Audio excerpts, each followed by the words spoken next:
Colombo 2026 T20 உலகக்கோப்பை தொடரில் இந்தியாவிடம் பாகிஸ்தான் அணி படுதோல்வி அடைந்த நிலையில் போட்டி முடிவதற்கு முன்பே பாகிஸ்தான் உள்துறை அமைச்சரும் அந்நாட்டு கிரிக்கெட் வாரிய தலைவருமான மோஷன் நக்வி அவமானத்தை தவிர்க்க வேண்டி மைதானத்தை விட்டு ஓட்டம் பிடித்தார். கொழும்பு பிரேமதாசா மைதானத்தில் நடைபெற்ற இந்தியா பாகிஸ்தான் போட்டியில் இந்தியா 61 ரன்கள் வித்தியாசத்தில் அபார வெற்றி பெற்றது.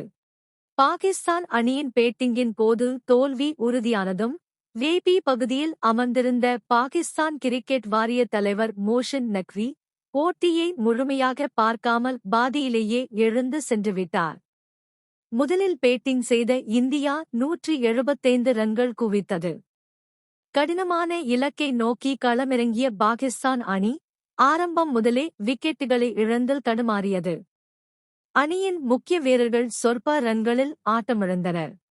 பாகிஸ்தான் அணியின் ரன் ரேட் குறைந்து தோல்வி தவிர்க்க முடியாதது என்பதை உணர்ந்த நக்வி அந்த அவமானத்தை தாங்க முடியாமல் மைதானத்தை விட்டு வெளியேறினார். இந்த உலகக்கோப்பை போட்டியை நடத்த விடாமல் செய்ய மோஷன் நக்வி பல முயற்சிகளை மேற்கொண்டார். பாகிஸ்தான் அரசு இந்தியாவுடன் உலகக்கோப்பையில் ஆட தங்கள் அணிக்கு அனுமதி மறுத்தது. அதன்பின் ஐசிசியுடன் பேச்சுவார்த்தை நடத்தினார் மோஷன் நக்வி.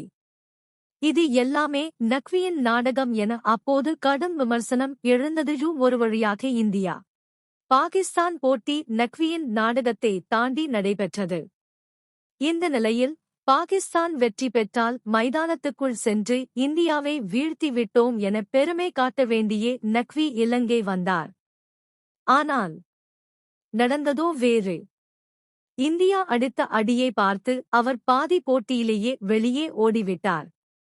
பரம எதிரியான இந்தியாவிடம் தோற்பது பாகிஸ்தான் ரசிகர்களுக்கு எப்போதும் ஏமாற்றம் அளிக்கும் ஒன்று.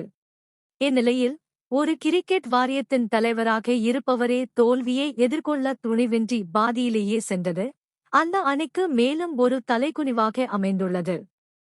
இது தொடர்பாக வாரிய தரப்பில் இதுவரை எந்த விளக்கமும் அளிக்கப்படவில்லை.